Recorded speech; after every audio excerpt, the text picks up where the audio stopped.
ఘనుడైన మా ప్రియపరులకు తండ్రి, మీ ఘనమైన శ్రేష్టమైన అమూల్యమైన నామానికి స్తుతులు స్తోత్రాలు కృతజ్ఞతలు చెల్లించుకుంటున్నాం. తండ్రి, మీరు మమ్మల్ని ప్రేమించి ఈ భూమి మీద మా ఆయుష్కాలను పొడిగించి ఈ మీ కుమారుని పునరుద్ధాన దినంలో తండ్రి ఇటు సహవాసంతో తండ్రి మిమ్మల్ని ఆత్మతోనూ సత్యముతోనూ ఆరాధించుకున్నటకు ఇచ్చిన భాగ్యాన్ని బట్టి మీ కృతజ్ఞతలు చెల్లించుకుంటున్నాం.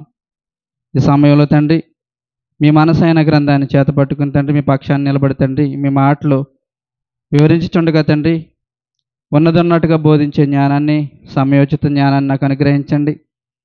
వినుచున్న మీ పిల్లలు తండ్రి వినగల చెవి, గ్రహించే మనసును వారికి అనుగ్రహించి వారి జీవితాలని తండ్రి మీకు అనుగుణంగా మలుచుకోవడానికి సహాయం అనుగ్రహించి మేమందరము కూడా తండ్రి ఈ భూమిని విడిచేలాగా మీరున్న లోకాన్ని సంపాదించుకునే ప్రయాసలో ప్రయత్నంలో మేమందరం ఉండడానికి సహాయం అనుగ్రహించమని మా కొరకు త్వరగా రన్న మా ప్రభువును ప్రియకుమారుడైన యేసుక్రీస్తు నాలుగు ప్రార్థన మనవులు అడిగిచ్చిన తండ్రి, ఆమేన్. అందరికీ మరొకసారి యేసుక్రీస్తు వందనాలు తెలియజేసుకుంటున్నాను. వినపడుతున్న మాట? లేకపోతే ఇది కూడా తీసి పక్కనట్టు బాగా గట్టిగా చెప్తాను. ఈ దినాన్ని మనం నేర్చుకోబోతున్న అంశం ప్రాముఖ్యమైన ఘట్టం అన్నమాట. అంటే మానవుని జీవితంలో ఏదైతే దేవుడు కోరుకుంటాడో, ఏదైతే మానవుడు బాగా ఉపయోగకరంగా ఉపయోగించుకుంటాడో ఆ ఆయుష్కాలం గురించి నేర్చుకుందాం. బాగా మానవుడు ఉపయోగించుకేది, బలంగా ఉండేది ఏ కాలం చెప్పండి? బాగా ఆ కాలంలో ఏం చేస్తాడంటే మానవుడు యవ్వనంగా ఉన్నానని చెప్పేసి ఏం చేస్తాడు? ఏదైనా చేయగలుగుతాడు. అంటే ఇక్కడ మా వృద్ధాప్యంలో ఉన్న వాళ్ళు ఉన్నారా? లేరుగా. ఎందుకంటే అంకులు అన్నామంటే 40 సంవత్సరాల అంకులు అన్నామనుకో, అయ్యో నన్ను అప్పుడే అంకులు అయినేస్తున్నారు ఏంటని మాట్లాడటమే మానేస్తారు. పిల్లలు కలిగి మనవాళ్ళని ఎత్తేసినా కూడా వాళ్ళ అంకులు అంటకి లేదు. అలాగే స్త్రీలను అనకూడదు, ఆంటీలు అంతేనా? అంటే మనం కామన్గా మాట్లాడుకుని చెప్తున్నాను, వాళ్ళని ఆంటీలు అనకూడదు. ఎందుకని? అప్పుడే అలాగంటున్నావేంటి? నాకు వయసు ఎంత తెలుసా? వయసు చెప్పరు. అన్నీ అయిపోయినా మనవాళ్ళని ఎత్తేసినా, మనవరాళ్ళని కూడా స్కూల్కి కాలేజీలకు పంపిస్తున్నా కూడా వాళ్ళని ఏమనకూడదు, అనకూడదుగా. ఎందుకని? పాయింట్ చెప్పండి. యవ్వనం. ఒకవేళ నేను యవ్వనంలో లేను అని వృద్ధాప్యం అన్నా, కొంచెం వయసు అయిపోయిందని అన్నా కూడా చాలా కోపం వచ్చేస్తుంది, మాట్లాడడం మానేస్తారు. మళ్ళీ తర్వాత మనసులో ఏదో తెలియని ఫీలింగ్, అంటే నా వయసు అయిపోయింది, నేను వెళ్ళిపోవడానికి సిద్ధమైపోయాను. మరి 40 సంవత్సరాలు వచ్చినా 50 సంవత్సరాలు వచ్చినా మనం యవ్వనంలేమనుకుంటున్నాం కదా. ఎందుకంటే యవ్వనంలోనే ఉన్నాం, ఇంకా బోల్ టైం ఉంది, ఇంకా మనం చేయవలసిన చాలా ఉన్నాయి. మనం పెట్టుకున్న టార్గెట్లు, ఆ టార్గెట్లు పూర్తయితేనే కదా మనం వయసు అయ్యేది. బీపీ షుగర్ ఎంటర్ అయినా కూడా చాలామంది అంటారు కదా, ఈ చిన్న వయసులో కూడా వచ్చేస్తున్నాయండి అనేటప్పటికి అబ్బా రిలాక్స్. ఎందుకంటే మళ్ళీ 40 సంవత్సరాలు వచ్చింది కాబట్టి కామన్గా వస్తాయండి అన్నాం అనుకో, అంటే నేను బీపీ షుగర్ వస్తే నేను చనిపోతానా, ఏమవుతానో, హార్ట్ అటాక్ వచ్చేస్తుందేమో భయము. అదే పర్లేదండి ఈ వయసులో అందరికి వస్తుందండి అన్నాం అనుకో, ఏమవుతుంది? రిలాక్స్గా ఉంటాడు పేషెంట్. రిలాక్స్గా ఉండాలంటే పర్లేదండి ఈ వయసులో చాలామందికి వస్తాయనండి, ఏముండదు, ట్యాబ్లెట్లు కూడా వేసుకోడు. అంటే ఒక ప్రాముఖ్యమైన సమయము, ప్రాముఖ్యమైన విలువైన వయస్సు దేవుడు మనకిచ్చాడు. ఆ వయసులోనే దేవుడు ఏం కోరుకుంటాడు? యవనస్తులు దేని చేత తమ నడతను శుద్ధిపరచుకుందరు. ఇది నన్ను బాగా నేర్చుకుందాం. ఎందుకంటే మనం అందరం యవనస్తులే కదా. ఎవరినే వృద్ధాప్యంలో ఉన్నారని కానీ ఆంటీ అంకుల్ అంటే కూడా సెట్ అవ్వదు, మళ్ళీ వచ్చే వారం రారు. కాబట్టి అందరూ యవనంలో ఉన్నాం కాబట్టి ఈ యవనంలో ఉన్న యవనస్తులకి తమ నడత, అంటే తమ జీవితాన్ని శుద్ధిపరచుకోవడం ఎలా, తమ నడతను శుద్ధిపరచుకుంటూ దేవుని కోసం ఫలించడం ఎలా, తమ నడతను శుద్ధిపరచుకుని తన జీవితాన్ని ఆహ్లాదకరంగానే దేవునిలో గడపడం ఎలా, దేవుడు అనుకున్న రీతిలో ఫలించడం ఎలా, బాగా పాయింట్కి రండి. ఎందుకంటే యవన కాలం చాలా విలువైంది. ఆ యవన కాలంలోనే ఏదైనా, ఫర్ ఎగ్జాంపుల్ ఏదైనా జాబ్కి వెళ్ళాలనుకున్నాం జీవనోపాధి నిమిత్తం, వాళ్ళు ఏమడుగుతారు? మీ వయసు ఎంత? ఒకవేళ 40 సంవత్సరాలు దాటి ఏంటంటే వద్దు 40 సంవత్సరాలు మా ఇంట్లో పనిచేయరు, మా కంపెనీలో అనే 40 సంవత్సరాలు 35 సంవత్సరాలు దాటింది అనుకో, ఇంక అక్కడి నుంచి. ఎందుకంటే నిన్ను తీసుకొచ్చి మేము బాధలు పడలేం. నువ్వు ఏదైనా బలహీనత చెప్పావనుకో, మేము అక్కడి నుంచి నీకు ఆయింట్మెంట్ అమృతాంజనాలు రాయలేమంటారు లేదా? అంటే దానికి కూడా ఒక వయసు కావాలి. క్రీడల్లోకి వెళ్తాం, ఏంటి ఆటలు గేమ్స్లోకి, అక్కడ కూడా 30 సంవత్సరాలు 35 సంవత్సరాలు వస్తే రిటైర్మెంట్, సరిపోదు బాబు నువ్వు ఆడింది, ఇప్పటికి రెస్ట్ తీసుకుంటారు. అంటే ఒక జీవనోపాధి చేసే విషయంలో వయసు కావాలి, ఒక క్రీడల్లో వయసు కావాలి, ఒక సంపాదన విషయంలో. అంటే సంపాదన అంటే చాలామంది ఏమంటారు, ఈ వయసులో సంపాదించకపోతే ఎప్పుడు సంపాదించామంటారు? ఎప్పుడు యవ్వన కాలంలో ఉన్నప్పుడు. ఒకవేళ యవ్వన కాలంలో ఉన్నప్పుడు సంపాదన గురించి ఆలోచించకపోతే తర్వాత నీ జీవితం ఎలా ఉంటుందో, నీ పిల్లలు నువ్వు కూడా చాలా ఇబ్బందులు ఎదుర్కోవాలని మన పెద్దలు అన్నీ ఖాళీ అయిపోయిన వాళ్ళు చెప్తారు. అంతేనా? అంటే యవ్వన వయసు ఎప్పటి నుంచి ప్రారంభమవుతుంది? యవ్వన వయసు ఎప్పటి నుంచి ఎప్పుడు వరకు చెప్పండి మీరు? అంటే చనిపోయే వరకు అంటారులే, ఎందుకంటే మనకు అదే కదా కావాలి. ఎందుకంటే పలానా వయసు వరకు అన్నాం అనుకో, ఆల్రెడీ నేను యవ్వన కాలం దాటిపోయినా అని అనుకుంటాం. యవ్వన వయసు అనేది ఎప్పటి నుంచి ఉంటుంది? యవ్వన వయసులో ఒక వ్యక్తి తమ నడతను శుద్ధిపరచుకోకపోతే ఎంత ప్రమాదాన్ని కొని తెచ్చుకుంటాడు. యవ్వన వయసులో తమ నడతను శుద్ధిపరచుకోకపోతే తన జీవితాన్ని రెండు ఆధారపడి ఉంటాయి కదా, నిత్య నరకమా నిత్య జీవితమా. ఆ యవ్వన వయసులోని తమ నడతను శుద్ధిపరచుకోవాలంటే ఆ యవ్వన వయసు ఎప్పటి నుంచి ఎప్పటి వరకు ప్రారంభమవుతుంది అనేది మనకు తెలియాలి. అంతేనా? అర్థమవుతుందా? ఎవరు మాట్లాడతలేదు కదా, మరి వింటున్నారా లేకపోతే ఏమన్నా వింటున్నారు కదా? అంటే యవ్వన వయసు అనేది ఒక 25 సంవత్సరాల నుంచి 35 సంవత్సరాల వరకు అనుకుందాం పోనీ. ఎందుకంటే అప్పుడు వరకు 25 సంవత్సరాల వరకు పీజీలు డీజీలు చేస్తూనే ఉంటాడు కదా, చదువుతూనే ఉంటాడా? పోనీ 20 సంవత్సరాల నుంచి 35 సంవత్సరాల వరకు వేసుకుందాం. ఎంత వయసు? 20 నుంచి 35 అంటే ఎంత? 15 రావట్లేదా? జీతాలు వచ్చినప్పుడు మనకు లెక్కలు తెలుస్తాయి, మనకు తర్వాత తెలీదు. అంటే 20 సంవత్సరాల నుంచి 35 సంవత్సరాల వరకు ఎప్పుడు వయసు? యవ్వన వయసు. ఆ నిండు యవ్వన వయసులోనే ఏం చేయాలి? సంపాదించాలి. సంపాదించకపోతే తర్వాత ఇబ్బందులు కొని తెచ్చుకుంటాం. ఒకవేళ నిండు వయసులోనే ఎంజాయ్ చేయకపోతే తర్వాత ఎలాగా? చేయలేంగా, చేస్తామా? తర్వాత కూడా ఎంజాయ్ చేయలేం, ఎందుకంటే ఆ వయసులోనే ఎంజాయ్ చేయాలి కదా. ఆ వయసులోనే ఏదైనా చేయగలుగుతాం. ఇప్పుడు 25 సంవత్సరాల నుంచి 35 సంవత్సరాల వరకు ఏంట్రా బాబు ఇలాగా నీ జీవితాన్ని ఎలా పాడు చేసుకుంటున్నావు అంటే ఏమంటాడు? ఈ వయసులో చేయతే ఎప్పుడు చేస్తాం? నీకు ఇలాగా అయిపోయి పొట్ట బట్ట వచ్చిన తర్వాత నేను చేయడం కుదరదంటాడు అంట. అంతే కదా? అంటే యవ్వన కాలంలో ఒక సంపాదన విషయంలో ప్రయాసపడాలి. యవ్వన కాలంలో ఒక ఎంజాయ్మెంట్, తాగాలి తినాలి, అన్నీ కూడా కన్ను దృష్టికి కావాల్సినవన్నీ కూడా ఎంజాయ్ చేయాలి. ఆ యవ్వన కాలంలోనే క్రీడలు అవ్వచ్చు, ఆటపాటలు అవ్వచ్చు, ఏదైనా కూడా. ఎందుకంటే ఆ 15 సంవత్సరాల్లోనే ఎక్కడైనా కూడా విలువైన వాడిగా బ్రతుకుతావు. ఒక 35 ఇయర్స్ వచ్చాయంటే ఇంక అక్కడి నుంచి నీకు యాక్సెప్ట్ చేయరు ఎక్కడ కూడా. ఒక కంపెనీస్లో కానీ, ఒక ఇంట్లో పనిగా కానీ, లేకపోతే ఏ విషయంలో కూడా యాక్సెప్ట్ చేయరు. చేతరా? అర్హత లేదు ఇంక అక్కడ. 35 సంవత్సరాలు 40 సంవత్సరాలకే రిటైర్మెంట్ అయ్యి ఇంట్లో కూర్చోవాలి, లేదంటే ఇంకా వ్యవసాయం పనులు చేసుకోవాలి. మరి 15 సంవత్సరాల్లోనే నిత్య జీవితమా నిత్య నరకానికి పునాది వేసుకోవాల్సిన పరిస్థితి ఉంది. అవునా కదా? ఒకవేళ ఎంజాయ్ చేసామనుకో ఎక్కడికి వెళ్తాం? నరకానికి మన మార్గం, రూట్ అది. అదే కనుక ఈ 15 సంవత్సరాల్లోనే దేవుని కోసం మనం ఆయుష్కాలాన్ని ఉపయోగిస్తే ఎక్కడికి వెళ్తాం? నిత్య జీవితానికి వెళ్తాం.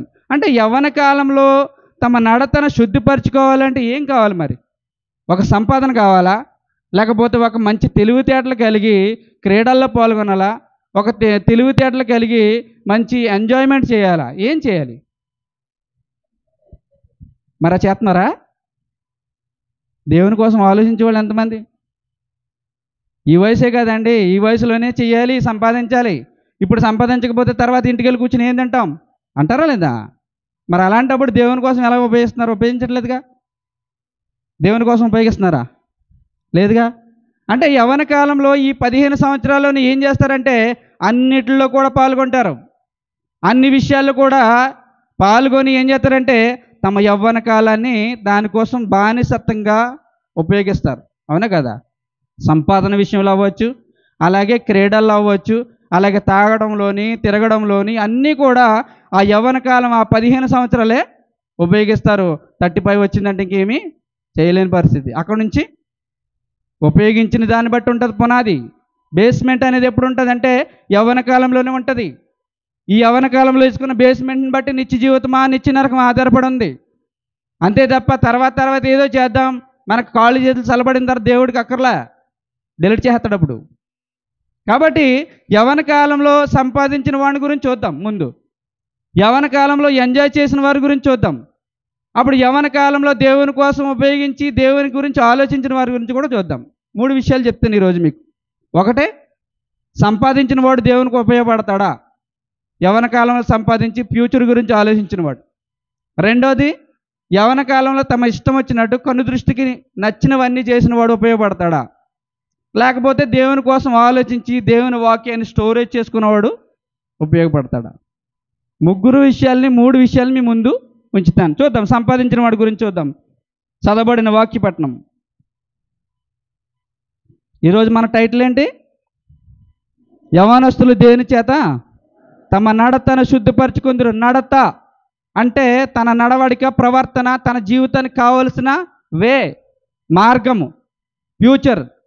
అంటే తమ నడతను శుద్ధిపరచుకుంటే ఏమవుతారంటే తన నడవడి బాగుంటుంది. అది ఎటువైపు వెళ్తున్నామో రూట్ మ్యాప్ ఏంటో మనకి తెలుస్తుంది. చూద్దాం, 19వ అధ్యాయము 16వ వచనం కానించి. ఇదిగో ఒకడు ఆయన యొద్దకు వచ్చి, బోధకుడా, నిత్య జీవం పొందుటకు నేను ఏ మంచి కార్యము, ఆల్రెడీ ఏ మంచి కార్యం చేస్తే వెళ్తాం నిత్య జీవితం? బోధకుడి దగ్గరికి వచ్చి అడుగుతున్నాడు. ఎవరి దగ్గరికి? బోధకుడి దగ్గరికి వచ్చి అడుగుతున్నారు. బోధకుడు అంటే ఎవరు చెప్పండి? అక్కడ ఉన్న సందర్భంలో ఎవరైనా? యేసుక్రీస్తు. ఆయన వయసు ఎంత? ఒక యవనస్తుడి దగ్గరికి వచ్చి ఇంకో యవనస్తుడు అడుగుతుంటే ఏం చెప్తాడు? ఒక యవనస్తుడి దగ్గరికి వచ్చి ఇంకో యవనస్తుడు అడుగుతుంటే ఏం చెప్పాలి అక్కడ? నేను ఎంత సంపాదించాను కాబట్టి నువ్వు కూడా సంపాదనలోకి రా, ఎందుకు ఇలా తిరుగుతావని అనాలా? మరి ఏం అడుగుతున్నాడు అక్కడికి వచ్చి? అంటే సంపాదించిన దాంట్లో సంతృప్తి లేదు. చూద్దాం కిందకి. ఇదిగో ఒకడు ఆయన యొద్దకు వచ్చి, బోధకుడా, నిత్య జీవం పొందుటకు నేను ఏ మంచి కార్యం చేయవలనని ఆయన్ని అడిగాను. అందుకు ఆయన, మంచి కార్యం గూర్చి నన్ను ఎందుకు అడుగుచున్నావు? ప్రశ్న, మంచి కార్యం గూర్చి నన్ను ఎందుకు అడుగుచున్నావు? చాలామంది చేస్తున్నారు కదా, చాలామంది సత్క్రియలని ఏవేవో చేస్తూ ఉండి స్టేటస్లు పెట్టుకుంటున్నారు, మళ్ళీ యూట్యూబ్లో పెడుతున్నారు కదా. చూడలేదు నువ్వు అని అడగడా? చెప్పండి. చేసే కార్యాన్ని మనం ఏం చేస్తున్నాం? చూపిస్తున్నాం నలుగురికి. కాబట్టి నేను ఆల్రెడీ వెళ్ళిపోతాను, నా సత్క్రియలే నన్ను తీసుకెళ్ళిపోతాయి. ఆయన దగ్గరికి వచ్చి అడుగుతున్నాడు, ఏ మంచి కార్యాలు చేయాలని అడుగుతున్నావు? ఎందుకంటే మంచి కార్యాలు చేసేవాళ్ళు అందరూ కూడా ఏం చేస్తున్నారు? చూపిస్తున్నారు. మంచి కార్యాలు చేసేవాళ్ళు చూపిస్తున్నారు, స్టేటస్లో పెడుతున్నారు, యూట్యూబ్లో స్టోరేజ్ చేస్తున్నారు. ఎందుకు? నేను చేస్తున్నాను కాబట్టి. నేను చేస్తున్నానంటే నేను మంచివాడిని కాబట్టి నేను పరలోకం వెళ్తానని నలుగురికి, మనుషులు ఎదుటి కనపడే దేవుని దృష్టికి అస్సలు లెక్కలోకి రావు. వెంటనే ప్రతిఫలం పొందేస్తుంది దానికి. దేవుని దృష్టికి కనపడాలంటే నువ్వు కనిపించేసేది దేవునికి తప్ప ఇంకెవరికి తెలియకూడదు. చూద్దాం. అందుకు ఆయన, మంచి కార్యం గురించి నన్ను ఎందుకు అడుగుచున్నావు? మంచివాడక్కడే, నీవు నిత్య జీవంలో ప్రవేశించకోరిన యెడల ఆజ్ఞలను గైకొనమని చెప్పాను. అతడు ఏ ఆజ్ఞలని ఆయన్ని మరలా అడిగాడు. అంటే ఆజ్ఞలు గైకొనమని అడిగాడు. ఆజ్ఞలు గైకొనాలంటే ఇప్పుడు ఆయన ఏం చేయాలి? మొత్తం అన్ని మానేసి ఇప్పుడు ఆజ్ఞల కోసం ఆలోచించాలి. ఆయన ఏమన్నాడంటే, ఏ ఆజ్ఞలు గైకొనాలి? ఎందుకని ఏ ఆజ్ఞలు గైకొనాలంటే అప్పుడున్న కాలం ఏంటి? పాత నిబంధన కాలం. ధర్మశాస్త్ర చట్టము జరుగుతుంది. ధర్మశాస్త్రంలో కూడా 10 కమాండ్మెంట్స్ ఉన్నాయి కదా. అంటే 10 ఆజ్ఞలు వివిధగా అనేక ఆజ్ఞలుగా వివరించాడు మోషే ధర్మశాస్త్రం. ఏ ఆజ్ఞలని ఆయన అడిగినప్పుడు ఆ ఆజ్ఞల గురించి అన్ని చెప్పుకొచ్చాడు. యేసు నరహత్య చేయవద్దు, వ్యభిచరింపవద్దు, దొంగిలవద్దు, అబద్ధ సాక్ష్యం పలకవద్దు, తల్లిదండ్రులను సన్మానింపు, నిన్నవలని పొరుగు వారిని ప్రేమిపోవాలని ఆయనతో చెప్పాను. అందుకు ఆ యవనుడు ఇవన్నీ అనుసరించుతూనే ఉన్నాను, ఇంకా నువ్వు నాకు కొదువేమని. అంటే చేస్తున్నాడు కానీ సంతృప్తి, అంటే చేస్తున్నాను కానీ నేను నిత్య జీవితానికి వెళ్తానంటావా? డౌట్ ఉండిపోయింది దానికి. నిత్య జీవితానికి వెళ్ళాలంటే నాకు ఆ మార్గం ఏంటి చెప్పు. ఇప్పుడు నేను చేస్తున్నాను కదా నలుగురు కనపడే సత్క్రియలు, తల్లిదండ్రులు సన్మానించాలని, తల్లిదండ్రులకు డబ్బులు పంపిస్తున్నానని, లేకపోతే నా చుట్టూ ఉన్న వాళ్ళకి నేను ఆహారం పెడుతున్నాను, వస్త్రం ఎత్తున్నానని చేస్తున్నాం కదా, నలుగురు చెప్పుకుని ఫోటోలు తీసుకుని స్టేటస్లు పెడుతున్నాను చూడు, అవన్నీ చేస్తున్నాను నేను.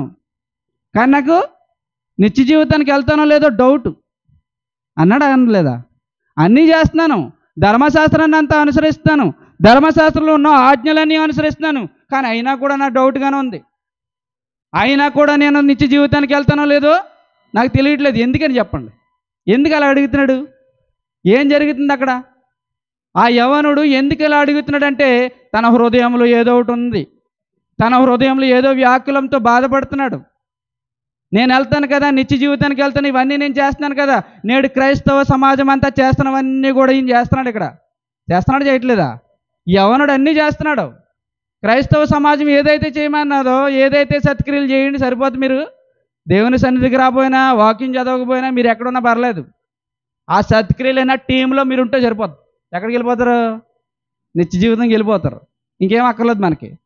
వాక్యం చదవాలి, వాక్యంలో ధ్యానించాలి, వాక్యాన్ని స్టోరేజ్ చేసుకుని దాని ప్రకారం ప్రవర్తిస్తే బ్రతికితేనే కానీ మనం వెళ్తామనే ఆలోచన క్రైస్తవ సమాజానికి లేదు. అదే చెప్తున్నాడు ఇక్కడ. ఇవన్నీ చేస్తున్నాడు. నేడున్న క్రైస్తవ సమాజం ఏదైతే చేస్తుందో పాత నిబంధన కాలంలో ఉన్న యవనుడు కూడా చేశాడు.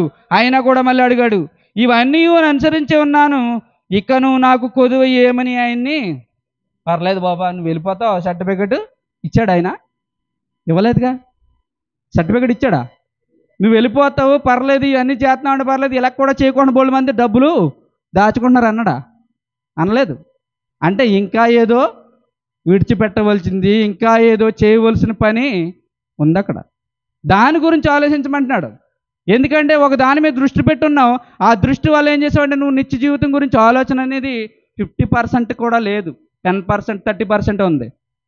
100%లో 30% ఏం చేసావంటే దేవుని మీద, దేవుని సత్క్రియల మీద పెట్టి 70% ఏం చేసావంటే వేరే దాని మీద నీ దృష్టి ఉంది. నీ బ్రతుకులో ఏమైందంటే 70% ఏం చేసావంటే నీ జీవనోపాధి మీద, నీ సంపాదన మీద పెట్టామని చెప్తున్నాడు. చూడండి, అందుకు యేసు నీవు పరిపూర్ణ వగుటకు కోరిన ఎడల, పరిపూర్ణ వగుటకు కోరిన ఎడల అంటే చేసే సత్క్రియలన్నీ కూడా జీరో అయిపోయాయి. ఆయన ఎదుటికి వచ్చేటప్పటికి నువ్వు చేసే సత్క్రియలన్నీ కూడా జీరో చేశాడు ఆయన. మనకు అర్థం అవ్వదు అది, అప్పుడు వరకు అర్థం కాదు. ఇప్పుడు వరకు ప్రతి సంవత్సరం నేను వెళ్తున్నప్పుడల్లా చాలామందికి బట్టలు పెడుతున్నాను, చాలామందికి నేను అన్ని సత్క్రియలు చేస్తున్నాను, కానీ నాకు ఏంటి జీరో అన్నాడు ఈయన. ఎందుకంటే చేసేదందరూ కూడా చూపిస్తూ ఉన్నాం, ఫొటోసు, ఎక్కడికి వెళ్ళినా కూడా వీడియోలు, ఎక్కడికి వెళ్ళినా కూడా ఏం చేస్తున్నారు, కనిపించాలి నలుగురికి. ఆ నలుగురికి కనిపిస్తేనే మనం చేసినట్టు. లేదంటే ప్రార్థనే ఆయనకి, ఆయన నీకు సంబంధం అన్నాడు. ప్రార్థన ఏం చేయమన్నాడు? నీ గదిలోనికి వెళ్ళి నువ్వేం చేయాలి? రహస్యంగా ప్రార్థన చేయమన్నాడు. ప్రార్థన ఎలా చేయమన్నాడంటే పనులు ఇంకెలా ఉండాలి? ప్రార్థన ఎలా చేయమన్నాడంటే పనులు, మన జీవితం ఇంకెలా ఉండాలి? ఆయనకి మనకి సంబంధమై ఉండాలి. ఎవరో చూస్తున్నారు, ఏదో చేస్తారని మాత్రం ఉండకూడదు. నేడున్న సమాజాన్ని అంతా ఒక్క పాయింట్లు తీసి పడేయాడు ఆయన. చూద్దాం కిందకి. అందుకు యేసు నీవు పరిపూర్ణ వగుట కోరి నీడల పోయి నీ ఆస్తిని అమ్మి బీదలకు చేస్తున్నాడు కదా, మరలా అమ్మేమన్నాడేంటి? ఆల్రెడీ ఆయన సత్క్రియలు చేస్తున్నాడు కదా, తల్లిదండ్రులు సన్మానిస్తున్నాడు, ఆజ్ఞలు గైకుంటున్నాడు, అన్నీ చేస్తూ ఉన్నాడు, మరి ఇంకా అమ్మేమన్నాడేంటి? ఇంకా తీసేసుకోమన్నాడేంటి? అంటే ఆ యవ్వనుడు ఏం చేశాడంటే ఆల్రెడీ తన జీవితంలో స్టోరేజ్ చేసుకున్న వాటి మీద దృష్టి. అంటే నేను ఎంత ఖర్చు పెట్టాలి? 100 వస్తుంది మనకి జీతం, దాన్ని ఎంత ఖర్చు పెట్టాలి, ఎంత సేవ్ చేయాలి, ఎంత నేను ఉపయోగించుకోవాలి, ఎంత నేను ఆల్రెడీ ఎక్కడికి వెళ్ళింది దృష్టి? పూర్తిగా దేవుని మీద లేదు. దేవునికి నీ సిరికి నీ దాసులుగా ఆల్రెడీ చెప్పాను మొన్న లాస్ట్ 2-3 వారాల క్రితం. దేవునికి సిరికి దాసులుగా ఉన్నవాళ్ళు దేవుణ్ణి ఎప్పుడు కూడా సంతోషపెట్టలేరు. ఇంపాసిబుల్, అది జరగని పని. దేవుని మీద దృష్టి పెట్టావంటే నీ సంపాదన కావచ్చు, నీది ఏదైనా కావచ్చు, అది జీరో, అది నీ ముందు. ఆయన అందుకే అంటున్నాడు, అప్పుడు నువ్వు పరిపూర్ణ వగుట కోరిన ఎడల పోయి నీ ఆస్తిని అమ్మి బీదలకు ఇచ్చేయి, అప్పుడు పరలోకమందు నీకు ధనం కలుగును. కనిపించిన ధనం నీకు కనిపిస్తుంది చూడు, ఈ తెల్ల కాయింతలు, పచ్చ కాయింతలు, ఇవన్నీ కూడా నీకు కనిపిస్తున్నాయి. కనిపించిన ధనాన్ని సంపాదించుకోవాలంటే, నిత్య జీవితంలో నువ్వు ఉండాలంటే నీ ఆస్తిని అమ్మి ఏం చేయాలి? అమ్మి బీదలకి ఇమ్ము, అప్పుడు పరలోకమందు నీకు ధనం కలుగును. కనిపిస్తుంది అది. పరలోకమైన ధనం కనిపిస్తుందా? కనిపించదు కదా. ఇక్కడ మనకు ఎంత ఉంటుందో మనకు మొబైల్లో తెలుస్తుంది. ఎన్ని మిలియన్స్ ఉన్నాయి, ఎంత ఉన్నది, ఏ బ్యాంకులో ఎంత ఉంది, ఎక్కడ ఎన్ని ఎకరాల భూమి ఉంది మన పేరు మీద అని ఉంటుంది అందుదా. ఇదేం చేస్తుంది? కనిపిస్తుంది. మరి కనిపించిన దానికోసం ఆలోచించమన్నాడు ఆయన. అది జరగని పని కదా. ఎందుకంటే యవన కాలంలో కూడబెట్టుకున్నదంతా కూడా వదిలేసి రమ్మన్నాడు. ఎలా వదిలేసి వస్తాడా? యవన కాలంలో కూడబెట్టుకున్న ఆస్తిని అన్నిటిని కూడా విడిచిపెట్టేసి నన్ను వెంబడించి అంటున్నాడు. చూడండి అక్కడ, నీవు వచ్చి నన్ను వెంబడించమని అతనితో చెప్పాను. అయితే ఆ యవనుడు మిగులు ఆస్తి గలవాడు, చాలా ఆస్తి గలవాడు.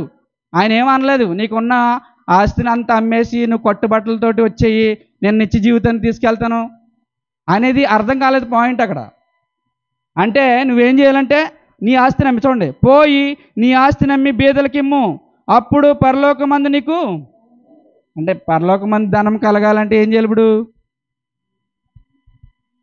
క్షయమైన ఆహారం కొరకు ఆలోచించకూడదు. యవన కాలంలో సంపాదించిన ఆస్తిని వదిలేయమంటున్నాడు.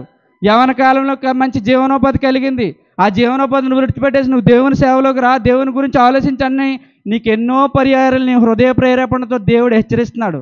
కానీ ఏం చేస్తున్నాం మనం? వద్దు, యవన కాలంలో కదా నేను చేయవలసింది. ఇప్పుడు 30+ అయింది, 40+ అయిన తర్వాత ఏమీ చేయలేము. ఆ తర్వాత వస్తానులే, అప్పుడు బాగా ఖాళీ అవుతుంది. అంటే యవ్వన కాలంలో కూడా దేవుడు ఏం చేశాడంటే ఒక ఆస్తిపరుడిని పరిశీలించాడు.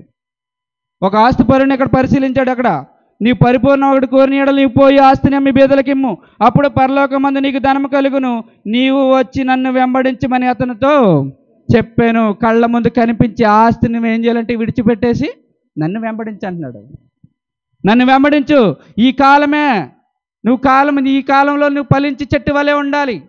ఒక కాలం అనేది ఉంది, ఆ కాలంలో నువ్వు ఫలించి చెట్టు వలె ఉండి నలుగురికి ఏం చేయాలంటే ఆ రక్షణ భాగ్యాన్ని చూపించాలని యవనుడికి చెప్తుంటే ఆయన వ్యసన పడిపోడు. చాలా హృదయంలో నొచ్చుకున్నాడు. ఏంటి, నేను చాలా చేస్తున్నాను కదా, ఎంతో సత్క్రియలు చేస్తున్నాను, ఈ సత్క్రియలన్నీ కూడా నాకు జీరోనా, దేవుని ఎదుటి జీరోనా, ఈ సత్క్రియలన్నీ కూడా నేను విడిచిపెట్టి పరలోకాన్ని వెళ్ళలేని పరిస్థితి ఉందా అని అనుకున్నాడు. అంతా చేస్తున్నాడు భూమి మీద. నేడు క్రైస్తవ సమాజం చేస్తున్నట్టు అవన్నీ చేస్తున్నాడు. కానీ అక్కడికి వెళ్ళేటప్పటికి కరెక్ట్గా బార్డర్ కాడికి వెళ్ళాడు. ఆ బార్డర్ కాడికి వెళ్ళేటప్పటికి ఏమైంది? రిజెక్ట్ అన్నదంతే. అనడా లేదా? అవునా కదా? ఇప్పుడు యేసుక్రీస్తే కదా పైకి తీసుకెళ్ళవలసింది, యేసుక్రీస్తే కదా నిత్య జీవితం ఇవ్వాల్సింది. ఆయన దగ్గరికి వెళ్ళి అడిగితే ఆయన ఏమన్నాడు? ఇంకొక్కటి కొదువుగా ఉంది, నీకొక్కటే కొదువుగా ఉంది, నీ ఆస్తి మీద నువ్వేం చేసావంటే నీ దృష్టి ఉంది, నీ ఆస్తి మీద ఏం చేసావంటే నా దృష్టి పెట్టడం వల్ల నువ్వేం చేయగలుగుతున్నావంటే సరిగ్గా దేవునిలో బ్రతకలేకపోతున్నావు, నీ యవ్వన కాలాన్ని దేవునికి ఉపయోగించలేకపోతున్నావు. మరి యవ్వన కాలాన్ని ఉపయోగించాడా యవనస్తుడు? ఆస్తి గలవాడు, చాలా ఆస్తి ఉందంట, మిగిలిగా ఆస్తి గలవాడు ఏదో చేయాలి, నేను పరలోకాన్ని సంపాదించుకోవాలనుకున్నాడు. ఇంపాసిబుల్ అన్నాడు అక్కడ. అన్నాడా లేదా? చదువుతాం అక్కడ కిందకి. అయితే ఆ యవనుడు మిగుల ఆస్తి గలవాడు గనుక ఆ మాట విని వ్యసనపడుచు ఏ మాట? మరి అప్పుడు దాకా చేశాడు కదండి, అంతకాలం వరకు సత్క్రియలు చేశాడు, తల్లిదండ్రులు సన్మానించాడు. నీ తల్లిదండ్రులని సన్మానిస్తే ఏమంటే నిత్య జీవితం నీకు దీర్ఘాయుష్మంతి కలుగుతుందని చెప్తాడు. ఎక్కడ? భూమి మీద, నిత్య జీవితంలో కాదు. ఎప్పుడైనా వాక్యం చదివేటప్పుడు ఆ పాయింట్ ఏం చెప్తున్నాడు అనేది చూడండి. అక్కడ ఏమంటున్నాడంటే, అయితే యవనుడు మిగిలిన ఆస్తి గలవాడు కనుక ఆ మాట విని వ్యసనపడుచు వెళ్ళిపోయాడంట. మరి యవనుడు ఉపయోగపడ్డాడు అక్కడ? ఆస్తిపరుడు, ఆస్తి గలవాడు, ఆస్తిపరుడు ఏం చేశాడు? ఆయనకు ఉంది కాబట్టి చేస్తున్నాడని అంటారు. అది చేసేది కూడా జీరోయే. మీకు అర్థం కావట్లేదు. ఎవరైనా సరే, ఏ యవనుడైనా, ఏ వ్యక్తి అయినా సరే ఆస్తి మీద దృష్టి పెట్టుకుని, తనకున్న వాటిని మీద దృష్టి పెట్టుకుని దేవుని హృదయంలోకి ఆహ్వానించలేడు. అంటే 50-50లో ఉన్నాడనమాట. ఈ 50-50లో ఏం చేశాడంటే దీన్ని వదులుకోలేని పరిస్థితి. అయితే నిన్నేనే వదిలేస్తాను కానీ ఆస్తిని మాత్రం వదలన్నాడా? అంటే నిత్య జీవితాన్ని యుగయుగాలు బ్రతికేవాడిని దగ్గరికి వెళ్ళడానికి ఆయన ఇస్తానని నిత్య జీవితాన్ని వదిలేసుకుని ఏం చేశాడు? క్షయమైన ఆహారం కొరకు వెళ్ళిపోయాడు. క్షయమైన ఆహారం అంటే కంటికి కనిపించేది, దాంట్లో జీవం లేదు. కంటికి కనిపించే ఆస్తి కోసం ఏం చేశాడంటే యుగయుగాలు జీవితం ఇచ్చే ఆయన్ని ఏం చేశాడు? వదిలిపెట్టేశాడు. ఒక యవనుడు నిండు యవనంలో ఉన్నాడు యేసుక్రీస్తు. నిండు యవనంలో ఉన్న ఆయన దగ్గరికి వచ్చి, నీకు ఒక్కటే కొద్దిగా ఉంది, నీవు ఉన్న ఆస్తిని విడిచిపెట్టేసి వచ్చే నన్ను వెంబడించు, నీకు నిత్య జీవితంలో ధనం కలుగుతుంది, అన్నీ కలుగుతాయి అని చెప్తే ఎవరోడు ఒప్పుకున్నాడా? ఒప్పుకోలేదుగా. అంటే ఆస్తిపరుడు దేవుని రాజ్యానికి వెళ్తాడా? అంటే ఆస్తిపరుడు దేవుని వాక్ని స్టోరేజ్ చేసుకోవడానికి అవకాశం ఉందా? చెప్పండి. యవ్వనులు ఎవరన్నా దేవుని యొద్దకు రండి, దేవుని పని చేద్దామంటే ఏమంటారు? కష్టము, ఇంకా టైం ఉంది, ఇంకా టైం ఉంది, నేను చేస్తాను, ఎందుకంటే ఇంకా తిరగవలసినవి చాలా ఉన్నాయి అంటాడు. అంటే ఆస్తి గల యవనస్తుడు దేవునికి ఉపయోగపడ్డు.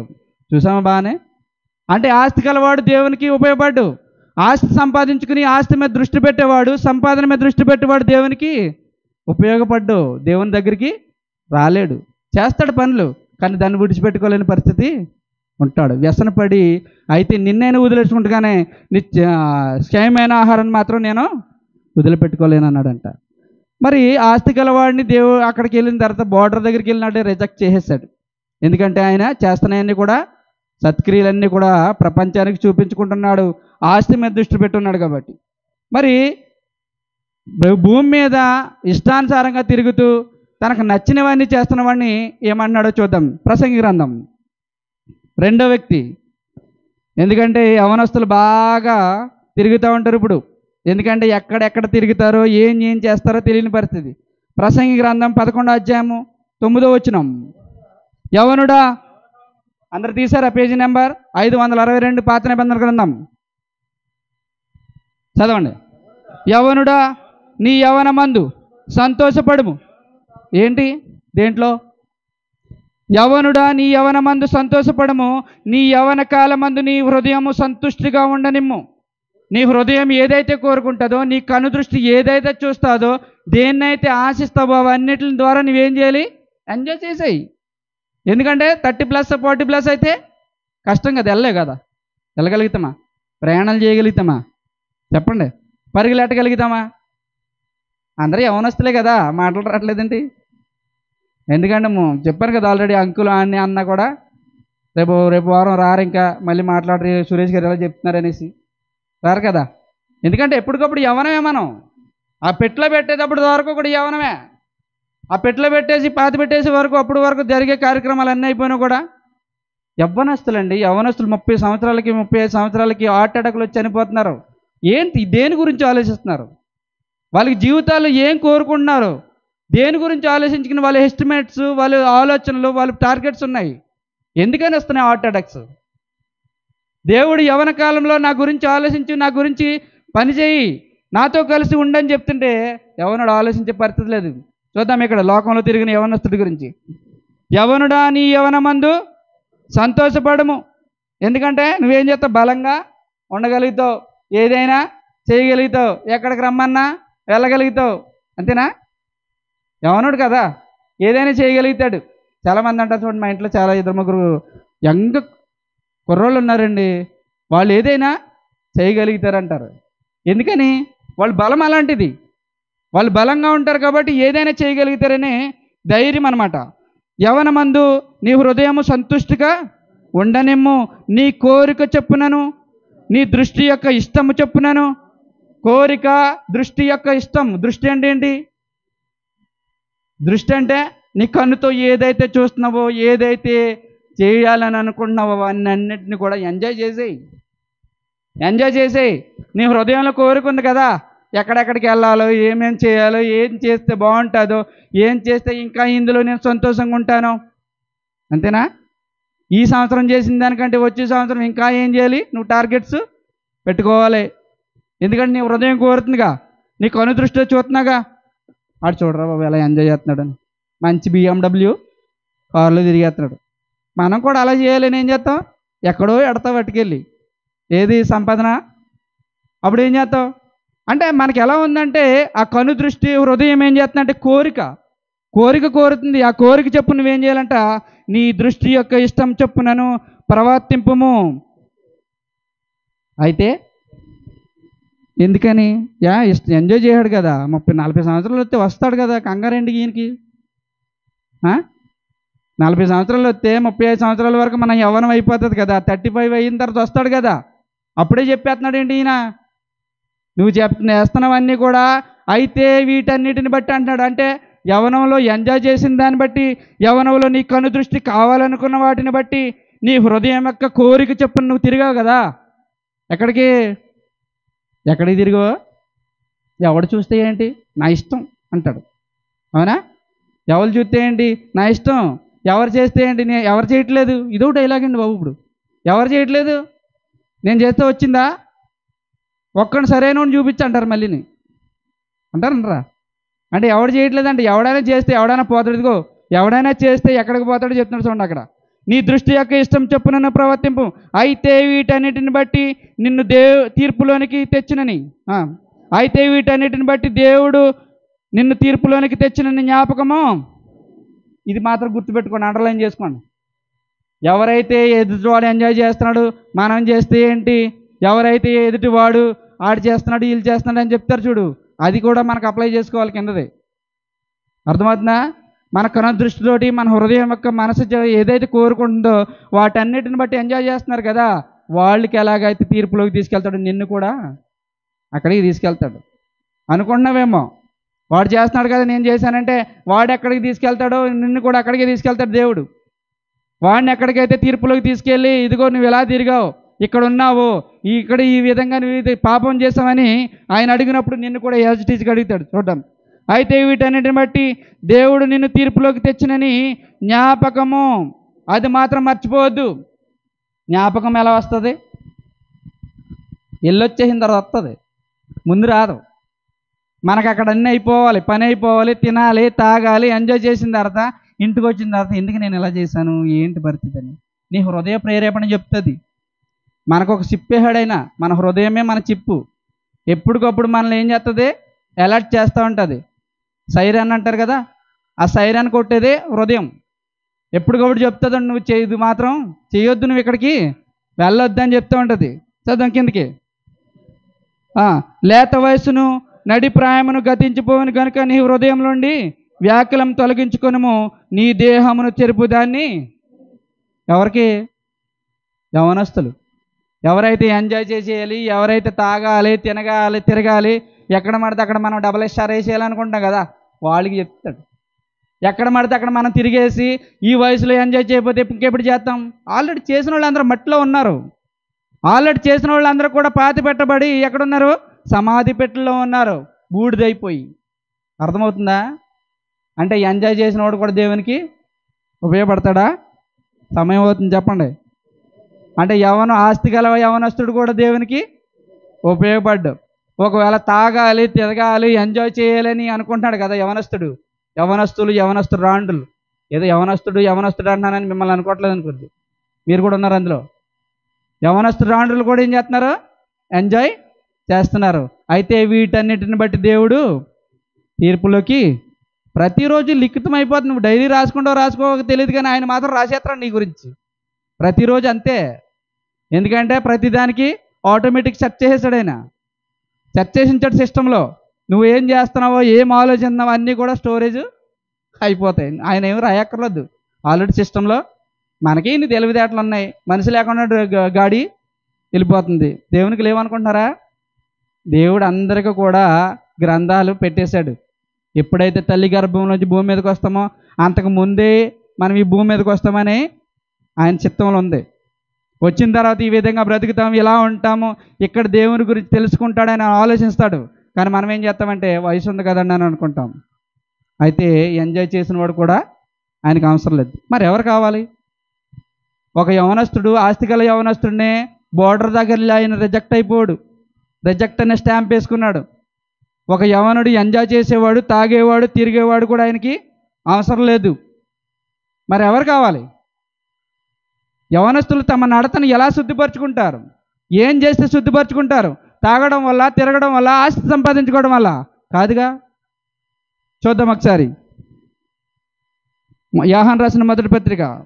అంటే యవనస్తులు ఎలా ఉంటే దేవునికి ఇష్టం, యవనస్తులు ఏ విధంగా తమ నడతను శుద్ధిపరచుకుంటారు. మొదటి యోహాను 2వ అధ్యాయము 12వ వచనం కానుంచి ముగించుకుందాం. యోహాను రాసిన సువార్త పేజీ నెంబర్ అని చెప్పిన 221 కొత్త నిబంధన 2వ అధ్యాయము 12వ వచనం కానుంచి. చిన్నపిల్లలారా, ఆయన నామమును బట్టి మీ పాపములు క్షమింపబడి కనుక మీకు వ్రాయిచున్నాను. ఎవరు? యోహాను గారు రాస్తున్నారు.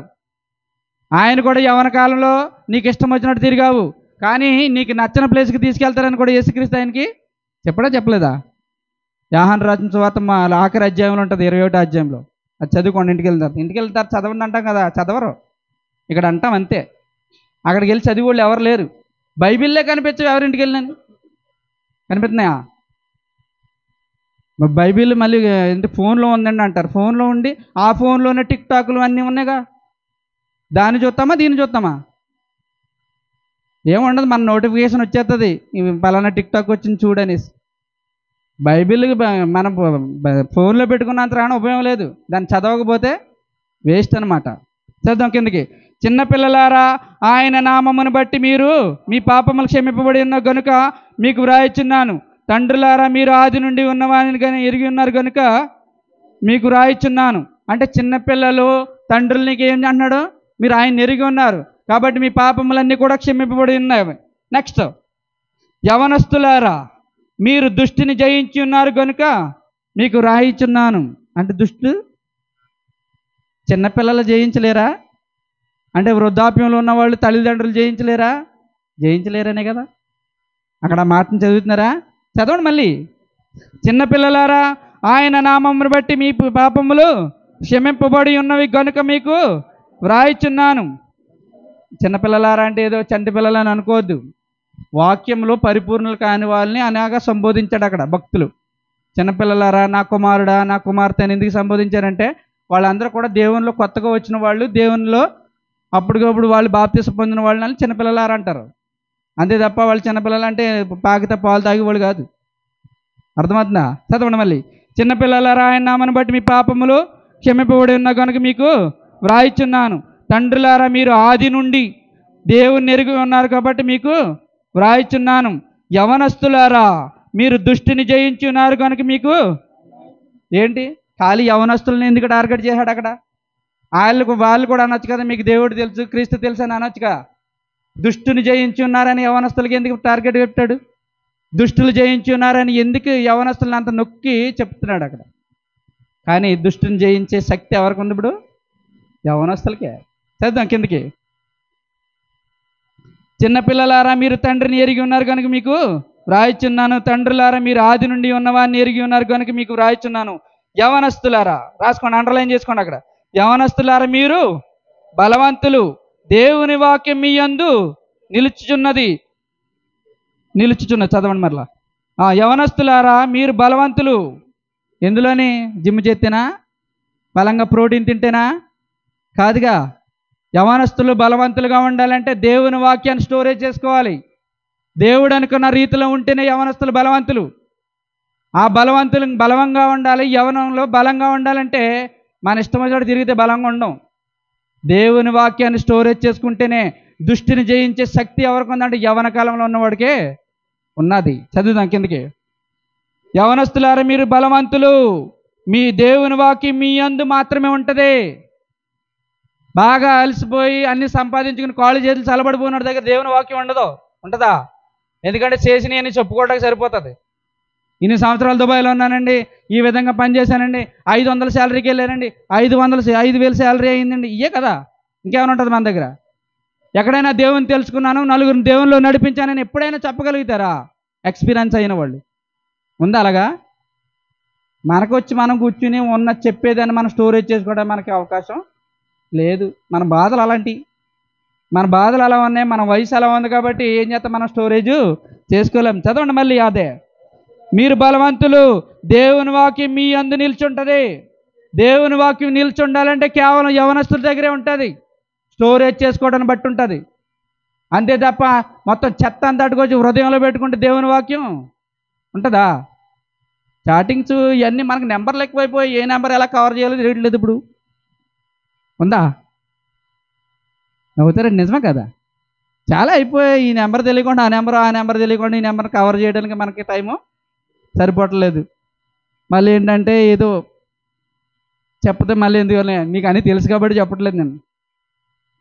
ఎందుకంటే మన దగ్గర ఎలా ఉందంటే చాలా బిజీ షెడ్యూల్. ఎందుకంటే మన కాంటాక్ట్స్ ఎక్కువైపోయాయి.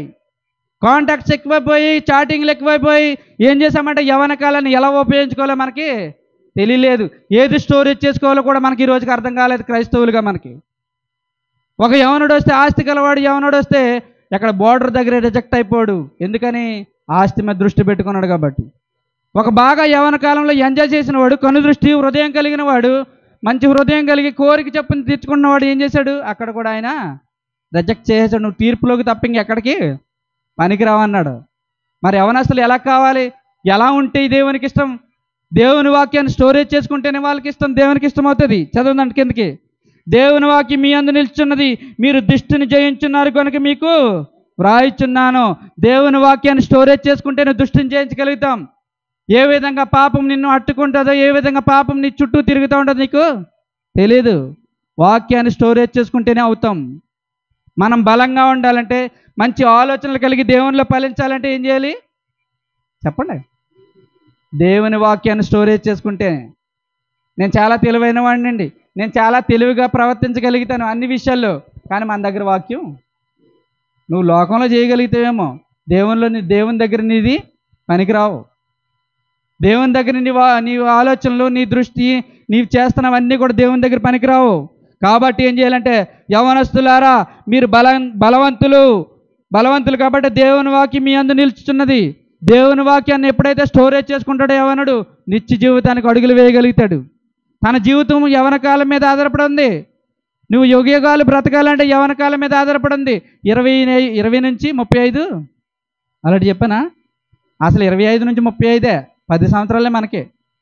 ఈ 10 సంవత్సరాలు ఇలాగ విదేశాలంటే తోచేసి ఎక్కడో ఇజ్రాయేల్ అని అక్కడిక్కడికి వెళ్ళిపోతుంటే వాళ్ళు ఏం చేస్తున్నారో తెలియదు. 2 లక్షలు వస్తుంది, 3 లక్షలు వస్తుందని చెత్త కూరని లెక్కలేస్తున్నారు.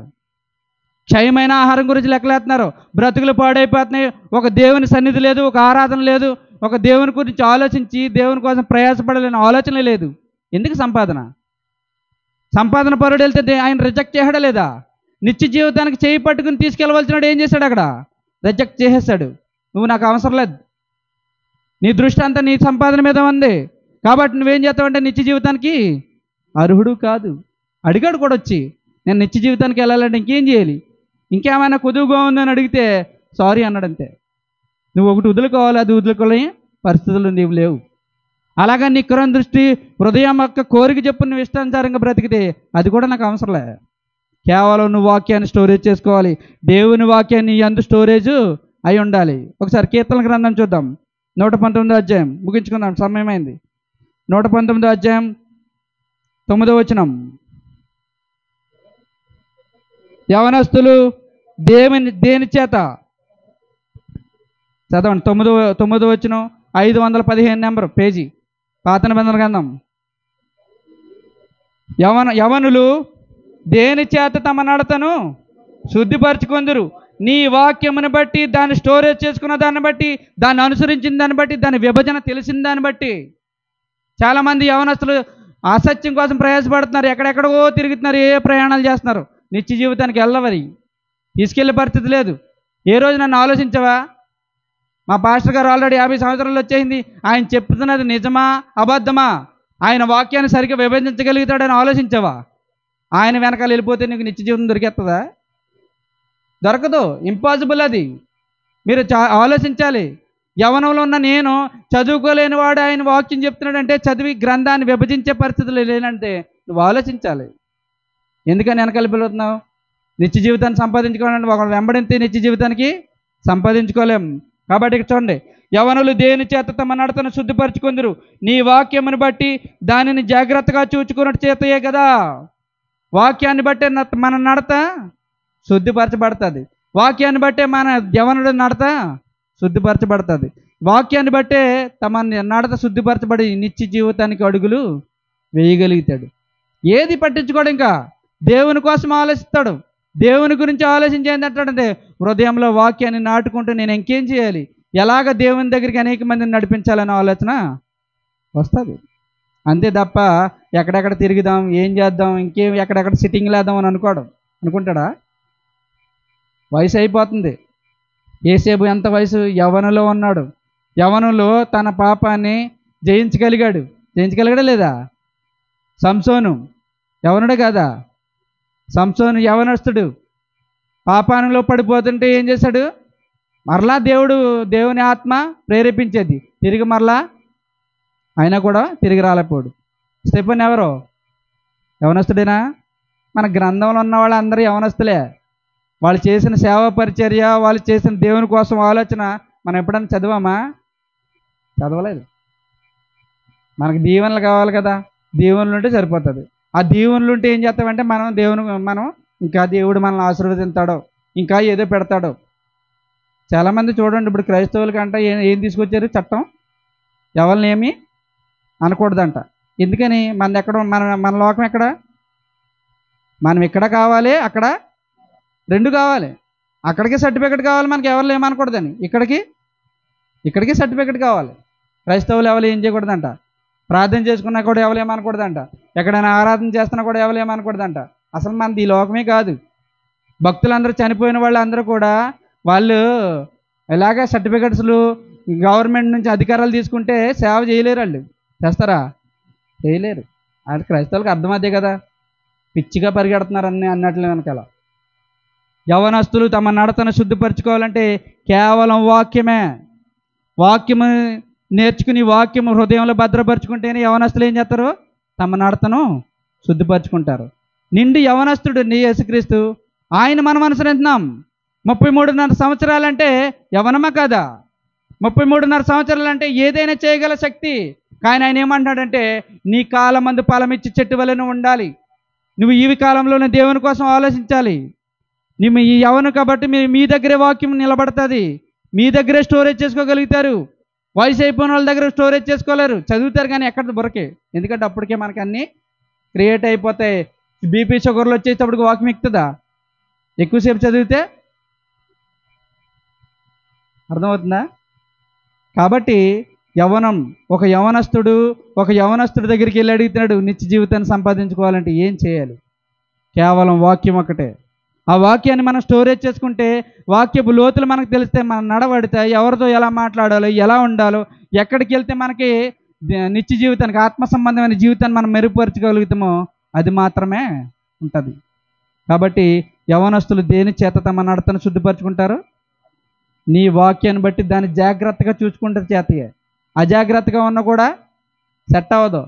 జాగ్రత్తగా చూసుకుని దాన్ని విభజన నేర్చుకుని దాన్ని ఎలాగ ఆలోచిస్తే మనం నిత్య జీవితం అడుగులేస్తామో ఆ విధంగానే వెయ్యాలి.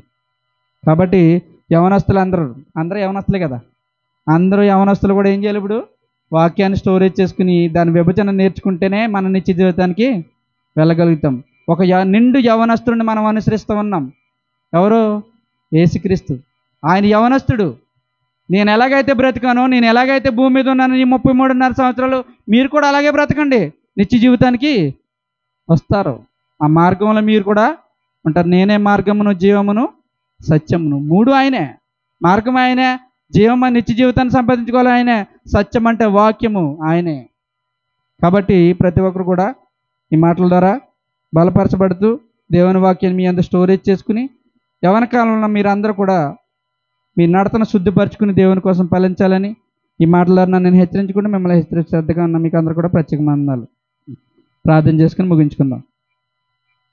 మహాపరిశుద్ధుడను మహాగణుడైన మా ప్రియపరులకు తండ్రి, మీ ఘనమైన శ్రేష్టమైన అమూల్యమైన మనకు స్తుతులు స్తోత్రాలు తండ్రి. ఇప్పటివరకు కూడా యవన కాలంలో ఉన్నవారు తండ్రి తమ నడతను శుద్ధిపరచుకోవాలంటే కేవలం వాక్యాన్ని, ఆ వాక్యం ద్వారానే, ఆ వాక్యాన్ని హృదయంలో భద్రపరచుకోవడాన్ని బట్టే, ఆ హృదయంలో భద్రపరుచుకున్న దాన్ని బట్టి యవనస్తులు బలంగా తయారవుతారని, బలంగా ఉన్న వాళ్ళందరూ కూడా మీకోసం ఫలించగలుగుతారని, వారందరూ కూడా యోధులుగా, సైనికులుగా ఈ భూమి మీద బ్రతికి మీకోసం ఫలించగలుగుతారని తండ్రి మేము నేర్చుకుని ఉన్నాం.